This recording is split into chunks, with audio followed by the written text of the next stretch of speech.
भगवान कितना बदल गया इंसान, कितना बदल गया इंसान। आज आप सभी पाठशाला के बच्चों द्वारा स्वाद का संसार नाटक देखने जा रहे हैं। इस नाटक में आप देखेंगे कि संसार में अपना कोई नहीं है, सगे संबंधी भी स्वार्थी है। इसलिए तो मानव भावना में कहा गया है, आप अकेला अवतरे मरे अकेलो होए, यूं कहो इस चीज को साथी सगा न कोई। तो चलिए देखते हैं स्वाद का संसार। पहले दृश्य में आप देखेंगे कि सेठ जी अपने पुत्रों से अपने भवन में बात कर रहे हैं।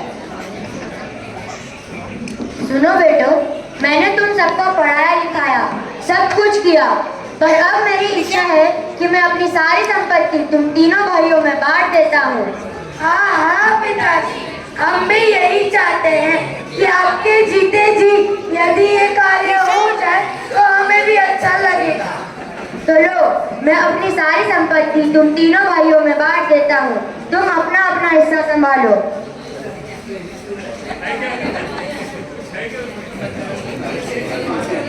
सेठ जी ने सभी पुत्रों को अपना अपना हिस्सा दे दिया, लेकिन क्या हुआ, बिना मेहनत किए संपत्ति पाने पर सभी पुत्र आलसी हो गए। पाप कर्म का उदय आया और सभी पुत्रों की संपत्ति खत्म हो गई। अरे सुनते हो कि नहीं, घर में सब राशन खत्म हो गया है, कुछ कमा के तो लेके आओ। क्या तुम इस तरह चिल्लाती रहती हो? मेरे पास एक फूटी कौड़ी भी नहीं है। पिताजी ने जो भी धन दिया था वह सब कुछ समाप्त हो चुका है। सुनो जी, शादी करके तो मुझे लिया, लेकिन बच्चों के पहनने के कपड़े ही नहीं है। दिन भर बाप की कमाई खाते हो, खुद मेहनत करो तो मालूम पड़े। अरे तुम पूरा दिन मेरा दिमाग क्यों खाती रहती हो? मेरे पास एक भी रुपया नहीं है, कहाँ से लाऊं मैं बच्चों के पहनने के कपड़े? कमाना धमाना मुझे नहीं आता। आज मैं तो सुनकर तंग आ गई हूँ। अपने पड़ोसी में देखो कितना अच्छा बंगला, मोटर, कार, गाड़ी है, क्या मालूम हमारे नसीब में कब होगा। तुम मेरा सिर क्यों खा रही हो? पड़ोसी के पास सब कुछ है, मेरे पास कुछ भी नहीं है, और मैं तुम्हें यह सब दिलवा भी नहीं सकता। मेहनत मजदूरी करना मेरी बस की बात नहीं है। अरे शादी करे कितने बरस हो गए, मुझे बम्बई तो घुमाने लेके चलो। चुप, खाने को तो है नहीं, पर बम्बई चलो बम्बई। महारानी के ख्वाब भी खत्म नहीं हुए। आखिर तुम सब भाई के बिना पिताजी के पास क्यों नहीं जाते? जाओ, अभी भी कुछ देंगे ही सही। और पिताजी के पास कुछ ना हुआ तो? अगर पिताजी के पास कुछ नहीं हुआ तो हम पिताजी को ही बाजार में बेच देंगे। अरे ये तुम क्या कह रही हो? आखिर अब इस बूढ़े पिताजी का क्या काम? बाजार में बेचकर कुछ तो पैसे हाथ में आएंगे। हाँ, ये तो हमने सोचा ही नहीं था। चलिए पिताजी के पास चलो।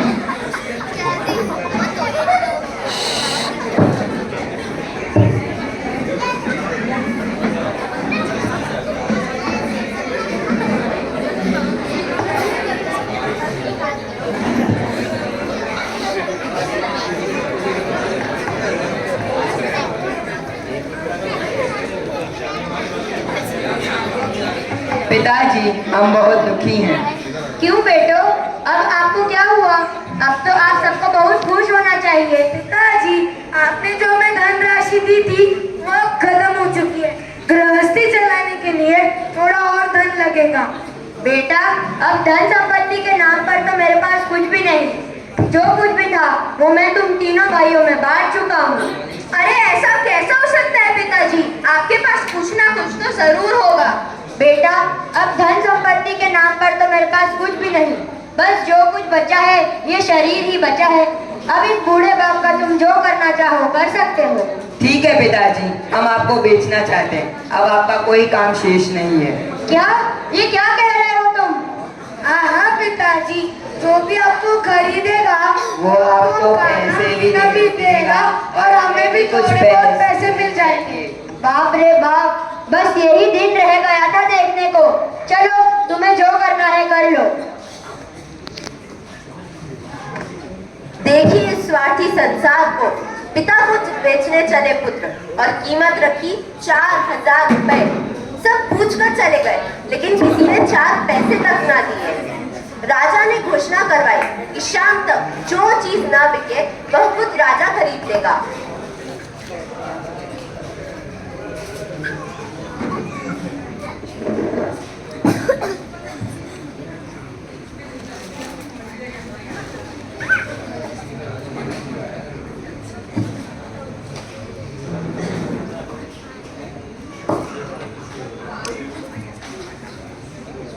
यहाँ जो भी सामान नहीं बिका है वह हम खरीदेंगे। यह भी नहीं बिके हैं, इनकी कीमत है 4,000 रुपए।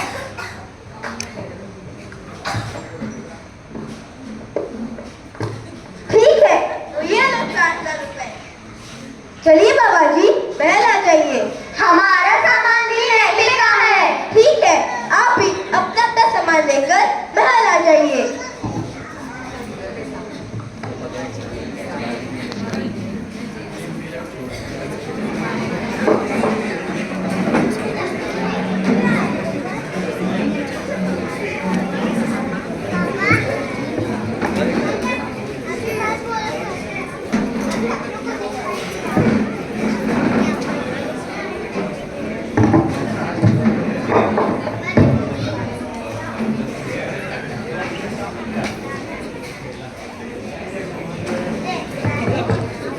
अरे ये यहाँ क्या कर रहे हैं? महाराज, आज बाजार में ही इनकी बिटोले ने बेचा है।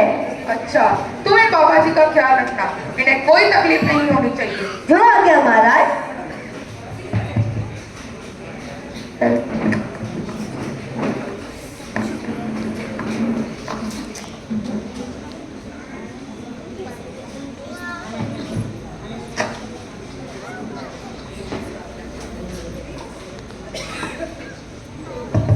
तभी दूसरे राज्य से एक दूत आकर राजा को संदेशा देता है। महाराज की जय हो, महाराज की जय हो। महाराज, हमारे राजा ने आपके लिए 4 प्रश्न भेजे हैं और इस प्रकार कहा है कि अगर आप इन प्रश्नों के उत्तर दे देते हैं तो वह अपना राज्य आपको सौंप देंगे और योगी बन जाएंगे। हाँ हाँ, पहले प्रश्न तो बताओ। और इस प्रकार भी कहा है कि अगर आप उन प्रश्नों के उत्तर नहीं दे पाए तो वह आपका राज्य आपसे छीन लेंगे। मैं पूरी कोशिश करूंगा, पर पहले प्रश्न तो बताओ। तो सुनिए, पहला प्रश्न है यहाँ भी है और वहाँ भी है। दूसरा प्रश्न है यहाँ है पर वहाँ नहीं है। तीसरा प्रश्न है यहाँ नहीं है पर वहाँ है। और चौथा प्रश्न है यहाँ भी नहीं है और वहाँ भी नहीं है। ये कैसा प्रश्न हुआ? इसका तो कोई मतलब ही नहीं। राजा, मैं आपके उत्तरों का इंतजार करूंगा। जय हो महाराज की, जय हो। मंत्रियों, क्या आपको इस प्रश्न का उत्तर मालूम है? नहीं नहीं, हमें नहीं मालूम। महाराज, लगता है आप प्रश्न सुनकर चिंतित हो गए हैं। हाँ, समय जाने पे कोई देर नहीं लगेगी, पर प्रश्न भी तो कठिन साबित होते हैं। महाराज, आप चिंता न करें। चिंता कैसे न करें? यदि मैं इन प्रश्नों का उत्तर नहीं दे पाया तो मेरा राज्य चले जाएगा। महाराज, प्रश्न बहुत ही सरल है और 3 दिन के अंदर आपको इसका उत्तर मिल जाएगा। क्या प्रश्न सरल है? इसका अर्थ आपको इस प्रश्न का उत्तर मालूम है? यदि आप इन प्रश्न का उत्तर दे पाए तो मैं अपना आधा राज्य आपको दे दूंगा। महाराज, मुझे 4 लोग चाहिए जो कि मेरे प्रश्नों का उत्तर बन सके। वह 4 मनुष्य कौन से हैं? पहला, मुझे एक बहुत धनवान सेठ चाहिए। दूसरा, मुझे एक व्यसनी व्यक्ति चाहिए। तीसरा, मुझे एक संत चाहिए जो तपस्याएं करता हो। और चौथा, मुझे एक लकड़हारा चाहिए। इन्हें तो मैं अभी बुला लेता हूँ। अगर ये 4 मनुष्य आ जाते हैं तो मैं आपके प्रश्नों का उत्तर सरल ही दे दूंगा। सैनिक, तुम जाओ और इन 4 मनुष्यों को राज्य से ढूंढ के लाओ और साथ में दूध को भी लेते आना। जो आ गया महाराज।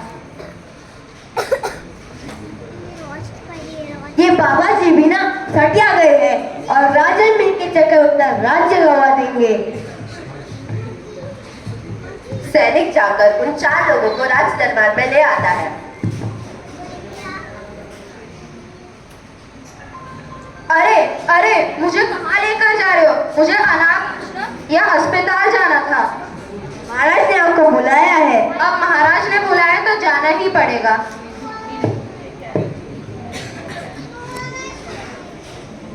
अरे अरे, ये तो मुझे कहाँ लेके जा रहे हो? ये तो मेरा घर नहीं है। महाराज ने आपको बुलाया है। ठीक है ठीक है।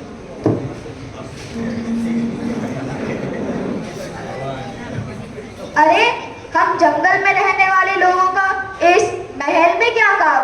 ओम नमः सिद्धेभ्य, ओम नमः सिद्धेभ्य, ओम नमः सिद्धेभ्य। महाराज ने आपको बुलाया है।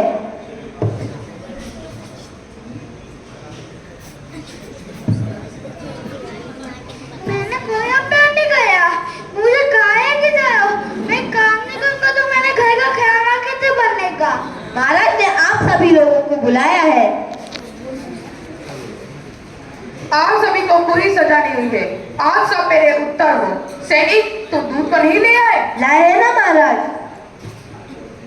जय हो महाराज की जय हो। महाराज, क्या आपको प्रश्नों के उत्तर मिले? हाँ, हम आपके प्रश्नों का उत्तर सजीव रूप में देंगे। प्रश्नों का उत्तर हमारे बाबा जी देंगे। हाँ तो जल्दी बताइए बाबा जी। पहला प्रश्न है, यहाँ भी है और वहाँ भी है। इसका उत्तर है ये धनवान सेठ जी। इनके पास अभी बहुत धन है जो ये अभी नेक कार्य में खर्च कर रहे हैं। इससे इनके पास यहाँ भी है और आगे भी रहेगा, अर्थात वहाँ भी है। ये तो बिल्कुल सही है। दूसरे प्रश्न का उत्तर है ये व्यसनी व्यक्ति। ये अभी बहुत व्यसन करते हैं। इनके पास यहाँ है पर वहाँ नहीं है। क्या बात है, ये तो बिल्कुल सही है। और तीसरे प्रश्न का उत्तर है ये संत जो कि तपस्याएं करते हैं। इनके पास भले ही इस जन्म में कुछ भी ना हो पर अभी पुण्य कार्य करने की वजह से आगे बहुत कुछ है, अर्थात यहाँ नहीं है पर वहाँ है। ये तो बिल्कुल सही था। और चौथे प्रश्न का उत्तर है ये लकड़हारा। ये इनके पास यहाँ भी नहीं है और वहाँ भी नहीं है, अर्थात पूर्व पाप के उदय से अभी लकड़हारे हैं और अभी पुण्य कार्य न करने की वजह से आगे भी कुछ नहीं रहेगा, अर्थात यहाँ भी नहीं है और वहाँ भी नहीं है। ये प्रश्नों के उत्तर तो बिल्कुल सही है। अब लगता है हमारे राजा को अपना राज्य छोड़कर योगी बनना पड़ेगा। जय हो बाबा की जय हो। बाबा जी, यदि आप आज नहीं होते तो मेरा राज्य चले जाता, क्योंकि वृद्ध पुरुष के हर कदम में लाख लाख बार अनुभव रहता है। आप मेरा राज्य स्वीकार करें। महाराज, आप अपना राज्य तो मुझे दे रहे हैं पर अभी स्वार्थ रूपी संसार में मेरा मन टूट चुका है। जिस धन दौलत के पीछे मेरे पुत्रों ने ही मुझे बेच दिया, अब उस स्वार्थ के संसार में मेरा मन नहीं लगेगा। अब मैं जिन दीक्षा धारण कर अपनी आत्मा का कल्याण करूंगा।